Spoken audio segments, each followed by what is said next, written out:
Renungan harian kita hari ini dengan judul Kemenangan dalam Tuhan saja. Sebelum kita mendengarkannya, mari kita berdoa. Tuhan Allah, Bapa kami dalam sorga, kami rindu mendengarkan firman Tuhan. Tolonglah kami dengan kuasa Roh Kudus agar firman Tuhan menjadi berkat dalam hidup kami. Dalam nama Yesus kami berdoa. Amin. 1 Yohanes 5 ayat 4. Dan inilah kemenangan yang mengalahkan dunia, iman kita. Mari kita ikuti keterangannya. Kehidupan Kristen adalah suatu peperangan dan suatu gerakan. Tetapi kemenangan yang akan diperoleh tidak diraih dengan kuasa manusia. Medan pertentangan adalah lingkungan hati.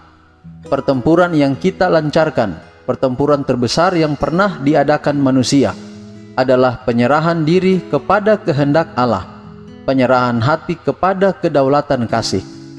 Tabiat lama dilahirkan dari darah dan kehendak daging, tidak dapat mewarisi kerajaan Allah. Kecenderungan-kecenderungan yang dibawa lahir, kebiasaan-kebiasaan dulu harus ditinggalkan. Orang yang bertekad untuk memasuki kerajaan rohani akan menemukan bahwa segala kuasa dan nafsu dari sifat manusia lama yang belum bertobat, yang diperkuat oleh kekuatan kerajaan kegelapan, sedang berjuang melawan dia.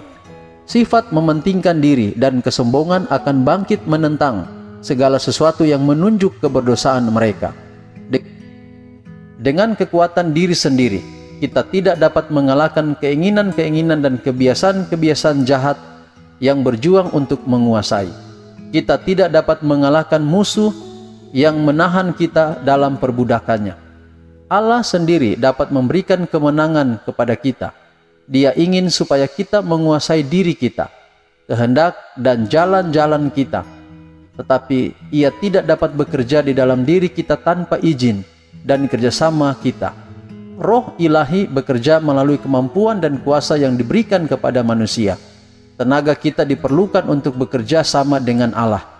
Kemenangan tidak diperoleh tanpa doa yang sungguh-sungguh, tanpa merendahkan diri dalam setiap langkah. Kehendak kita tidak dipaksakan untuk bekerja sama dengan wakil-wakil ilahi, tetapi harus diserahkan secara sukarela. Sekalipun dapat dipaksakan kepadamu ratusan kali lipat kehebatan pengaruh, Roh Allah itu tidak akan membuatmu seorang Kristen, seorang warga kerajaan yang layak untuk surga. Benteng setan tidak akan rubuh. Kehendak harus dibenamkan pada kehendak Allah. Tetapi jika engkau mau untuk dijadikan mau, Allah akan melakukan pekerjaan itu bagimu, bahkan mematahkan setiap siasat orang dan merobohkan setiap kubu yang dibangun oleh keangkuhan manusia untuk menentang pengenalan akan Allah. Kami menawan segala pikiran dan menaklukkannya kepada Kristus. 2 Korintus 10 ayat 5. Kemudian engkau mengerjakan keselamatanmu dengan takut dan gentar, karena Allah lah yang mengerjakan di dalam kamu, baik kemauan maupun pekerjaan menurut kerelaannya. Filipi 2 ayat 12 dan 13. Khotbah di atas bukit, halaman 141 sampai 143. Demikian pekabaran firman Tuhan di pagi hari ini. Mari kita tunduk kepala dan kita berdoa.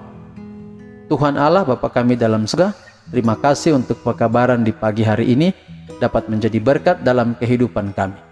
Tuntun kami dengan kuasa Roh Kudus agar dapat menghidupkan pekabaran ini, bergantung sepenuhnya kepada Tuhan, agar Allah melindungi, memberkati, selalu menjaga kami. Kami tidak dapat melakukan dosa-dosa dalam kehidupan kami setiap hari. Dalam wabah virus corona, Tuhan akan lindungi kami, proteksi kami sepanjang hari ini, bahkan sepanjang hari-hari yang ada di depan kami. Berkati kami pribadi, istri, suami, anak-anak kami, keluarga kami, orang tua. Semua tugas tanggung jawab kami dimanapun kami berada, kami serahkan semuanya ke dalam tangan Tuhan. Inilah doa kami, terpuji nama Tuhan, dalam nama Yesus kami berdoa. Amin. Tuhan memberkati kita sepanjang hari ini. Shalom.